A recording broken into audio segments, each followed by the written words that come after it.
Oh, and welcome to your travel and tour world news update. I'm Jennifer Deaton at TTW. We bring you here what you need to know when you need to know it so that you can travel smart and safe. It's 7 p.m. in Atlanta, midnight in London, 3 a.m. in Dubai, and 9 a.m. in Melbourne. Let's get started.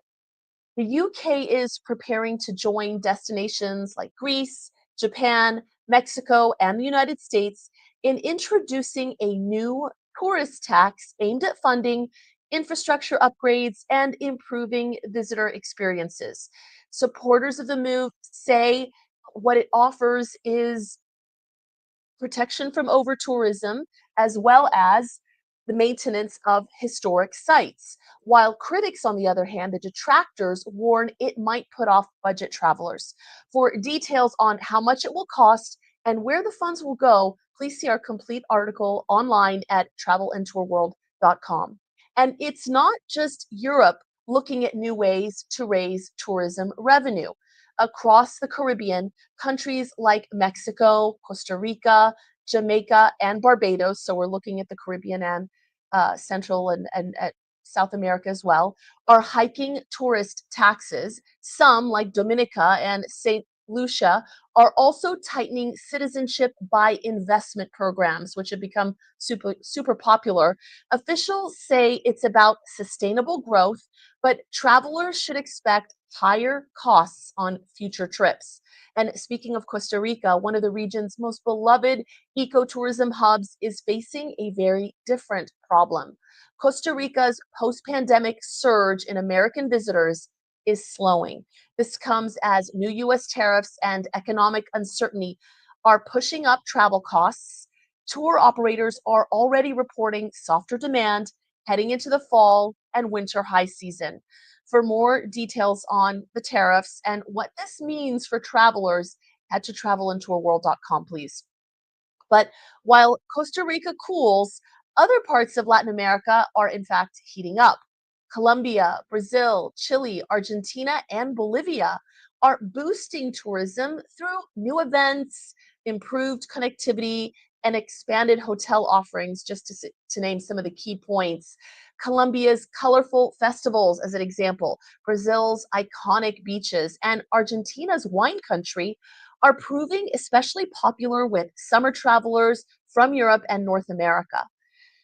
Not every region is riding the same wave, though. In fact, some are facing deep declines. Canadian Canadian tourism to the United States, for example, has fallen by nearly one third this year, 2025, costing more than 2 billion in lost revenue. That's huge. States like Florida, New York, and Michigan have been hit hardest, with hotels, restaurants, and attractions really feeling the squeeze. Analysts blame political tensions, currency shifts, and stronger domestic travel options inside Canada. We've got an in depth breakdown by state at travelandtourworld.com. While some destinations are seeing fewer visitors, others are struggling with the exact opposite problem: too many. Vatican City, Andorra, San Marino, the Bahamas, and St. Kitts and Nevis have topped the list of the most overcrowded destinations, at least looking back in 2024. That's what we saw last year. Visitor numbers far exceeded the local populations. The challenge now, preserving culture and quality of life while keeping tourism revenue flowing. And when travelers aren't chasing enough space, they're chasing luxury. France has taken the crown as the top luxury travel destination in all of Europe, with bookings up more than 60% in July. Paris leads for fashion, obviously, and gastronomy, while the French Riviera continues to dominate for yachting and high end resort stays.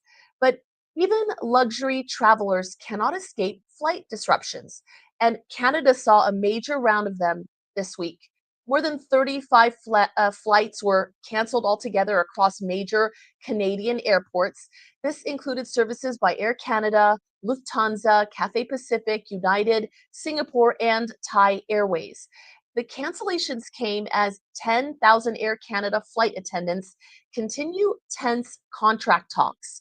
While no official strike is currently underway, the day of action, as it's called, demonstrations and operational strains have actually created ripple effects for travelers. So please always check your flight status before heading to the airport.